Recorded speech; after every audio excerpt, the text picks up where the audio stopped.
Pompeo says Hong Kong is no longer autonomous from China, jeopardizing billions of dollars in trade.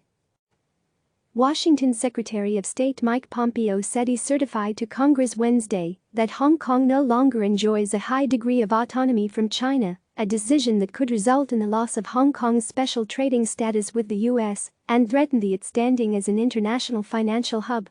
The State Department is required by the Hong Kong Policy Act to assess the autonomy of the territory from China.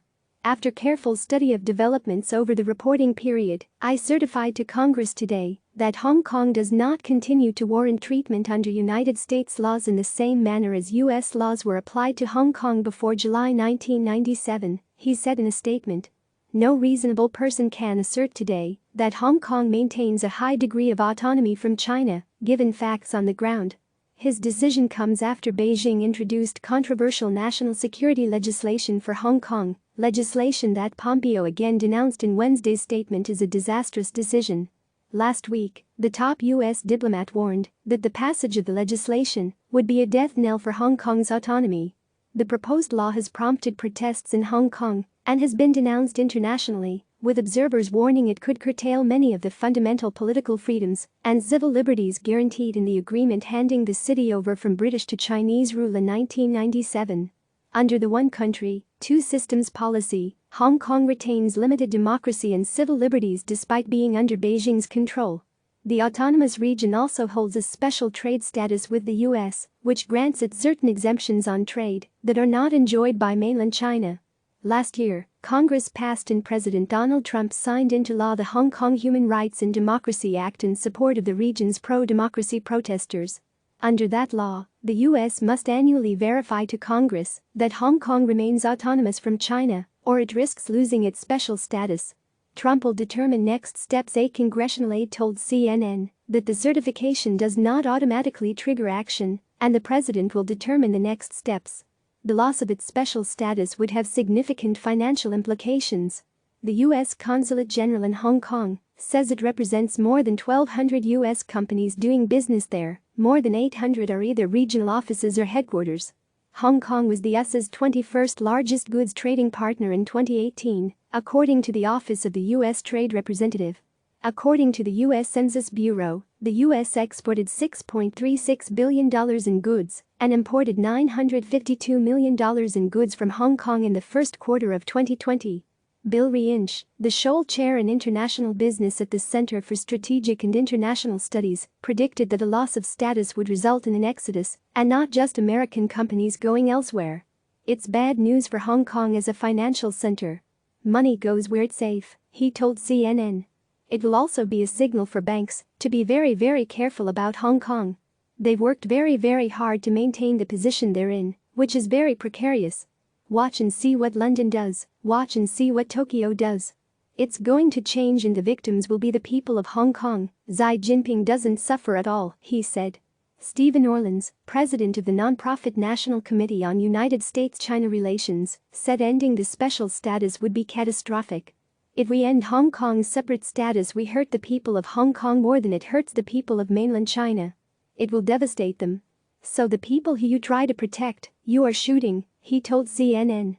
Pompeo said the decision on Hong Kong's autonomy gives him no pleasure, noting that Hong Kong and its dynamic, enterprising, and free people have flourished for decades as a bastion of liberty. But sound policy making requires a recognition of reality, he said. While the United States once hoped that free and prosperous Hong Kong would provide a model for authoritarian China, it is now clear that China is modeling Hong Kong after itself. Representative Michael McCall, the Texas Republican who chairs the China Task Force, said the decision was regrettable, but the Chinese Communist Party left us no choice. Senator Lindsey Graham, a South Carolina Republican and close ally of the president, called on the Senate to act on bipartisan legislation sanctioning China for the destruction of Hong Kong's democracy and freedom. Adds to tensions over pandemic.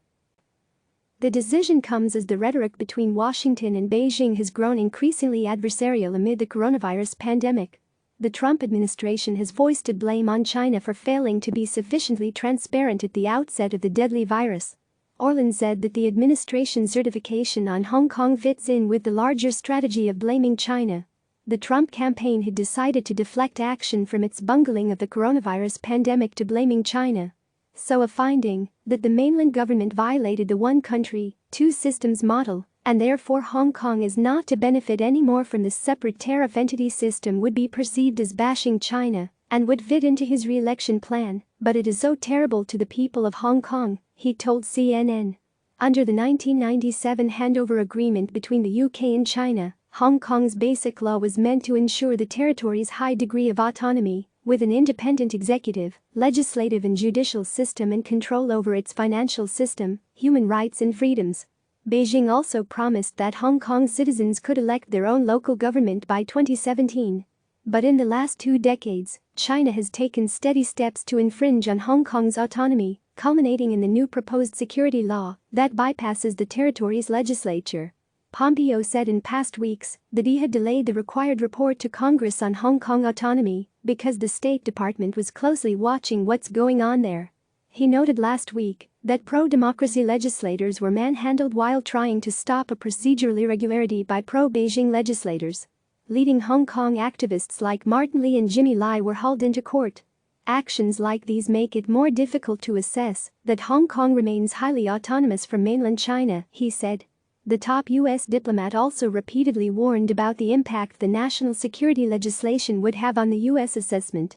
China has tried to enforce legal and psychological obedience in Hong Kong, pushing from 2012 for education to instill patriotism in Hong Kong's children.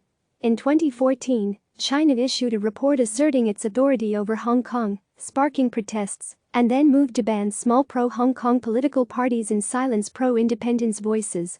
In 2015, Beijing began abducting independent booksellers who disappeared into China, sparking international outcry. In 2019, a proposed law allowing criminals to be extradited to China brought thousands of protesters into Hong Kong's streets, afraid that the territory's special status was being steadily corroded. CNN's Christina Alessi and Zachary Cohen contributed to this report. Click subscribe to receive the latest news.